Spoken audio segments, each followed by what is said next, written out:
interviews. I know you're used to the political interviews on this channel, the very serious, meaty topics, but we actually have a fun interview right now that I cannot wait to do. Dating in the millennial world. Lots of unique challenges, lots of different things come up, and interestingly enough, we have two people on our panel today to discuss some of those unique issues. We have Robin Lynn Norris. She's the creator of Undateable, the most popular and longest running show in Second City's Los Angeles theater's history. It's still playing in LA, so you're still kicking some ass. Yes. We're gonna delve into the relevance of that show in just a second. Okay.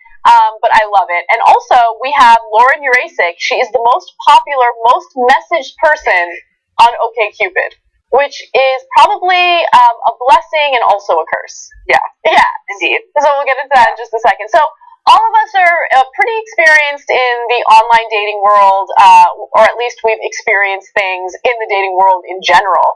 And so I just want to have like a laid back, interesting conversation of some of the challenges we faced, some of the things that we've experienced, and some advice that we can give our audience members. Again, just a super fun, light interview. So, Lauren, I want to start with you. Sure. So, you're on OkCupid, and then all of a sudden, out of nowhere, you get some notification from a publication telling you that you're the most messaged girl. Yeah, actually, I mean, it didn't even happen that way. OkCupid contacted me first. Yeah. They gave my information to New York Magazine, and then I went out with the journalist at a restaurant. I thought they were just interviewing daters, and then he tells me as we were sitting down to eat. So that was in January of 2014. Didn't that kind of creep you out? How did they find that information? They took, Christian Rudder wrote that book about all the numbers behind online dating, basically, and so I guess they were interested in they took an actual sample of data over 2 weeks or so, and I just happened to be the most messaged straight woman. Okay, so that's incredible. How many messages were you getting a day on average? I mean, when they took the sample of data, it was 35. You were getting 35 messages a day. Yeah. And talk a little bit about the variety of messages that you would get. Yeah, I mean, the variety was everything from, if we can be I can curse here. Oh, you can say whatever you want to say. Actually, I want the audience to get the true feel of what it's like to date on OkCupid. The one that always sticks in my head is this guy sent a message that said, "My dick is hard with Satan's rage for your face." Oh. So that was, so that's one. Quite a Lothario he was. So that's one end of the spectrum. And then, you have very nice guys. And then you have all really boring things in between. Right. People that you would never get along with or whatever. So, yeah, it was a spectrum. Yeah, definitely. Yeah. I mean, I that's to be expected. Right? Yeah. All right, Robin. Yeah. So your story is just as interesting. You were not interested in creating online dating profiles at all, and then one day you created a fake one that took off. Share your story. Yeah, this was, the whole show was by accident. It became a show later, but I was just sitting at home, and my friend Lori called me, and she was like, "Are you on OkCupid?" And I was like, no. I'd never online dated. I'm pretty stubborn about it, old-fashioned romantic. But she wanted me to check out her profile and see if she wrote anything weird. So I was like, fine, but you have to have a profile to read other people's profiles. I didn't know. So I took literally 5 minutes, and I made this character called Tracy Loves Cats. And, OkCupid, it's unique. It lets you write a whole biography. So every question I answered completely in all caps. One note, just I love kitties. And then she was robot, beep boop beep bop. I eat chocolate on Friday nights and play with my kitty. It was just, I just did it, forgot about it, and a couple days later, just logged on with my friends, and I was like, you guys, we have hundreds of messages, and it was more just funny to me because these guys took time to grammatically correctly, see I'm saying that wrong, but write paragraphs of meow meow, purr, nap, yawn, Sean. What are you? And we were just dying laughing, but then it struck me that, I'm single and I don't get hundreds of people approaching me every day in my real life, so what does it take to be undateable online, which is where the show came up. So then I proceeded to create 38 more crazy characters and did a whole experiment to track the results of, like, is anybody truly undateable online? Is anyone truly undateable online? One character. Well, let's see. The guys did not get very many responses because females don't reach out to men. But of all the females I created, and there were some really weird characters, the only one that only got one message was Prego 24/7. Oh, well, no one wants to be Prego 24/7. She wanted to have babies. Yeah. It's kind of incredible that she got one message. Yeah, but literally, that's every other person that was so unlikable, in my opinion, or so one note, got hundreds of messages. And I actually read about you, I believe, in Christian Rudder's blog. Were you featured ever? There was like a few articles that they mentioned both of us. Yeah. Because I was doing research for the show, and then I would read up, and I was like, oh my god, she's the most popular girl. Yeah, like a lot of what they said was I got so many messages because people either like love me or hate me. So interesting. Why would people hate you? Just people, I guess, don't like tattoos or. Interesting. I feel like the public perception of tattoos has changed so much. Oh, yeah. Where people see it as an asset more than anything else. It was both sides of that. Yeah, I mean, you get a lot of guys messaging you like, you know, you're kind of like a novelty to them. But then at the same time, I would get guys being like, you know, you're beautiful, but I hate tattoos, but you should go out with me anyway. I'm like, so you're going to insult me and then ask me out. It's ridiculous. But I think that's really interesting because that was what we found with the show, too, is our characters were so polarizing, you know, that they stood out more than a normal person. I think that Christian talks about that in his blog and in his book as well. Like, just like, if you have something that's a little different, it stands out. Yeah, and I feel like we've been conditioned to think that if there's something about your personality that's different, if there's something that does stand out, you want to kind of like downplay it. Yeah. But when you do that, I mean, think about the vast amounts of profiles out there. And so if you're just like everyone else, how are you going to stand out? It's really like your own personality that sets you apart from all the rest. So dating online has so many different challenges. Have you guys had, I mean, I'm sure, you know, you touched on it a little bit, just incredibly creepy situations that made you worry about your decision to date online? Like, were you ever deterred by some of these messages? I've never been, like, scared or worried about going out with people. I mean, I created my whole blog, they really said this, to, like, you know, vent all of these messages that I was getting. And, like, I feel like a lot of other women found comfort in reading them. But really, you just don't go out with them. I mean, you know, and luckily you can, like, block people any which way now. Yes. But I do get a lot of messages from girls who don't necessarily, like, maybe live in New York City or LA or a place where it's, like, more acceptable to be, like, a, you know, very, like, outspoken woman. So right. They are scared, and it is kind of an issue. Yeah, I mean, I could totally understand that. You do hear some horror stories, but I think that what you're more likely to run into when you set up dates online is a very mediocre date that you can't really escape, right? So I never did OkCupid. I was in a 7-year-long relationship. That ended, and then I started, like, going on Tinder and trying to, like, meet people that way, because it was honestly the easiest way to do it. Like, you don't really have to create, like, an extensive profile. And yes, it's a superficial way to meet people, but it was easy. So I did that. And it was probably one of the most depressing experiences of my life. But it wasn't because I kept running into creepy guys. I kept running into guys that did not want to sleep with me. Right? No, it was incredible. So it's not like I was on Tinder because I'm like, yeah, man, I want to, like, hook up with as many guys as possible. But, like, I met one guy in particular that I really liked. Not a single guy tried to sleep with me, by the way. That was just something I noticed. But then there was one guy through all of these dates that I was actually really interested in and went out with multiple times. And on the third date, he still hadn't made a move. So when he walked me back to my place, I was like, oh, it's on. I'm going to go for it. Why wouldn't I, right? So I go for it, and we just had bottomless mimosas. I'm thinking, like, he's totally into me. I go in for a kiss, and he doesn't reciprocate. And so I was like, oh, well, this is done. And then he asked me to go out with him again, and I was like, oh, maybe he got scared, whatever. And then we had one more date where we went to a bar, had a few drinks, went back to my place, and we were gonna Netflix and chill, except we didn't do the chill part. We did the Netflix part. He didn't make a move, and I was like, I'm gonna go change into my pajamas. And that's just weird, though. He was totally messy. Yeah. Well, I think he might be asexual, or maybe some other type of sexual, but just not really that sexually into me, which is fine. But you come across all these different people that kind of makes you appreciate when you meet a guy that you do really like. Oh, yeah.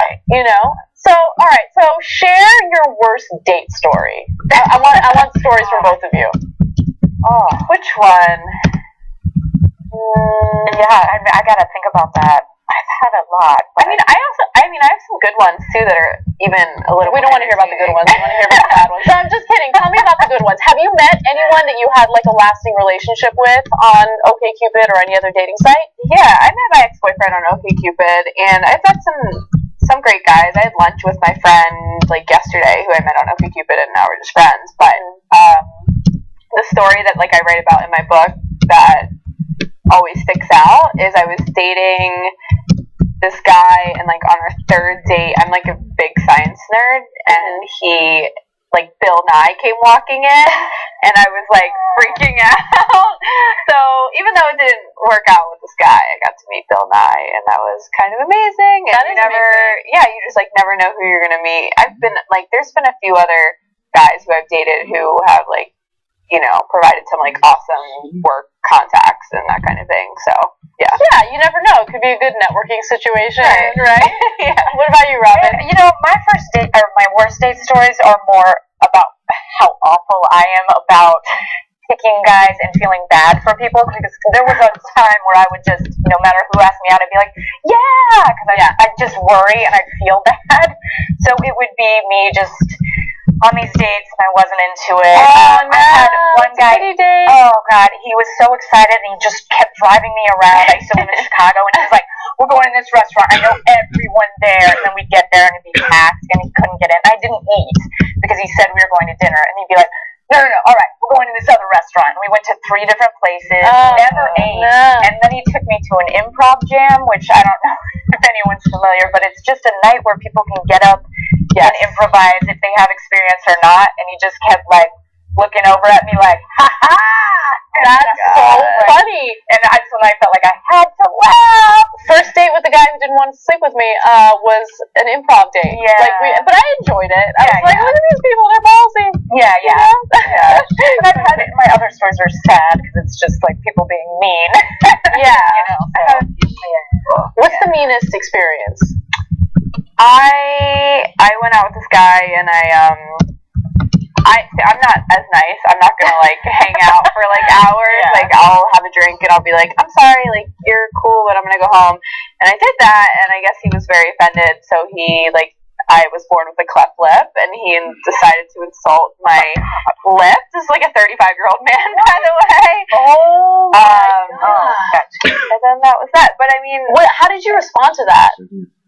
I think I just like walked out. I was just like confused, and that was that. Wow, that's incredible. Yeah. Oh my God. It's really amazing, like when some people get their ego, shook up. They like freak out. Well, I had one guy. I was dating him, for I don't know. We'd been going out for like a month, and he looked at my high school yearbook and he pointed to my picture and he just said, that person had no friends. What? It was like, and like he didn't know it was you. No, he knew it was me. He thought it was funny to say that, and I was like, that hurts so much. How much longer did you see him? Oh, probably 5 more months, because that's how I was at that time. No, that's true. Okay, so there's a lot of criticism that women face because they'll get messaged by the nice guys, and look, part of the downfall of being on something like OkCupid or Tinder is when you're inundated with all these messages, sometimes people get lost in the mix, right? Oh, what a terrible problem to have. So many people want to marry. So the ones that sometimes stand out are kind of douchey, right? And so, I mean, from my personal experience, I didn't come across too many terrible people, but I know that a lot of my friends went out with guys that were just questionable. And I'm like, why would you even agree to go out with them? What is that? Like, do you think that women are more, like, drawn to guys that are kind of douchey? I think it depends on also on the time in your life. So, like, for our show, for example, we would create characters we thought were undateable. So one guy is the extreme of marry me now stat. Like, he wants to get married. He's got a wedding ring in his picture. But the other one is door slam Eric, and he's a guy who's always slamming the door and trying to get out of any situation. And I created that on my personal experience of a multitude of guys I dated. But that guy got more messages than any of the other guys. And you know, that's a fake profile, but it, like, he was a dick and a douchebag, and he's like, look, I'll love you for a moment, then I'm gonna be scanning for a way out. And women were still messaging him. So I think that there's a phase you go through that I definitely went through, and I'm not in that phase anymore. And then I look for, you know, the nice guys, but you still want a little bit of an edge. So online dating gives us a lot of options, but I think that the same goes for men as well. They get a lot more options. So do you guys find that it's a lot more difficult to get a guy to commit to a relationship because now there are all these different avenues in which they can meet other women? Yeah, definitely. I mean, that's like, I've been pretty much single for the good part of like 3 years, and I feel like the guys that I even connect with for like a few weeks, even like, you know, you go on like 4 or 5 dates, they, once you like get to that like next level, they tend to drop off. A lot of the time. So yeah, it's difficult, and I think in cities also because there's so many options. Yeah, I mean, you could just literally end a date and then get on your phone and find another date. That's exactly right. I remember I did this experiment with my boyfriend that he didn't like, but he was encouraging it. He was encouraging it at the moment. He was like, get on Tinder and let's see how quickly you'll match with someone. Right. And so I went on Tinder, downloaded it. It takes minutes. Downloaded it, and I matched with someone within 2 minutes. Like 2 to 5 minutes. It couldn't have been more than 5. And then he was like, I delete that. Like, delete that app. Like, okay, you made your point. But it's true. Like, there's so many options, and so it becomes difficult to make decisions because you don't want to settle, right? But while you're doing that, I think you miss out on some pretty good people. I think you have to make like a conscious decision to, like, if you go out with someone and you enjoy their company, like, to go out with them again and focus on them. Because if you don't, you can get stuck in like the online dating wormhole where you like just keep going out with people, and then you get exhausted and frustrated, but you're really not focusing on anyone, because, you know, usually for the most part, like, that first date isn't going to be like a magical thing. You know, I feel like my ex-boyfriend, my first date, I didn't even really like him, but I like gave him a second chance. And then like I fell in love with him, you know. So it's really easy to just like keep going and swiping. That's so true. That's so true. What are some of the weirder fetishes you've come across through these avenues of dating? It's a very personal question, I know. I mean, there's a lot. There's everything from like, you know, like married guys like wanting to just like have you as like a, you know, in a threesome thing, or I actually like dabbled in the sugar baby world for a second. How was that? It was good. I mean, I feel like it taught me a lot, and I learned a lot, and but some of those guys are, you know, hiding like their deepest, darkest desires. You guys got to be specific though. Give me one specific thing, and no matter how salacious it is. Well, mine's not like personal to me because again, my show was based on these undateable characters. But I made a character called Pioneer in a Box, and she's wearing a bonnet, and her whole thing is like, I work in a living museum and I never break character. And she talks about living in 1869, and a lot of guys were into it and were playing along. And then I went and I went to OkCupid to get some stats for our show, and it was like something like 17% of people say they'd be into participating in historical reenactments. Which I was like, what are you talking about? And that's in our show, and every night people are like, what? It's like role playing? I think so. Like Western role playing? They would play along. They'd be like, well, I'll meet you in the barn. Only wear your bonnet, insurance and butter. And you're like, what are you talking about? Man, people are in some weird. I mean, as long as they're not wearing diapers and asking to be changed, like that's. I've had some guys asking me to like punch them in the face. Really? Yeah. That sounds like it could be fun.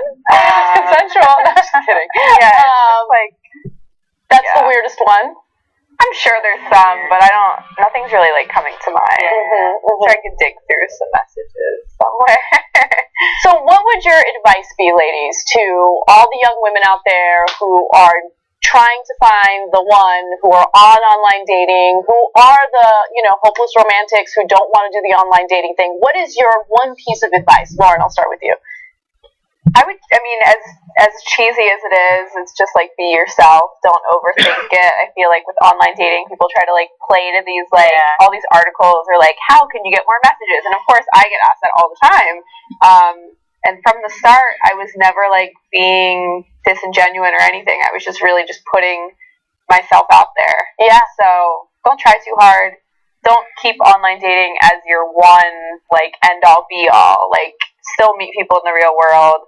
It should just be like an extra thing that you're doing, Yeah, absolutely. That's really good advice. And I think, it's similar. It's just like, don't be generic, like don't try to say the right thing. Everyone, and I think in one of your articles you say it, and we found this in our show too. It's like everyone says they love to laugh. Everyone says they like travel. Like who cares? You're just going to read the same thing. So if you have something that's a little quirky or nerdy, just like put it in there. And just, even the thing that you're a little hesitant to put in is the thing that might bring you your soulmate. Yeah, even if you're the crazy cat lady, there are people out there who want that. They're looking for that. For real. That's awesome. Yeah. All right, ladies. Well, thank you so much for taking the time to do this interview. Robin Lynn Norris, creator of Undateable. You guys should definitely check that out, especially if you're in the Los Angeles area. And Lauren Urasic, who, by the way, published a book. You want to tell us a little bit about that? Yeah, it's called Popular, appropriately. And it basically just chronicles like some of my most crazy dating stories. There's a little advice in there, but it's mostly like entertaining essays, and it's just a fun read. I love that. All right, guys, make sure you check that out. Thank you so much for watching TYT Interviews. We'll see you next time.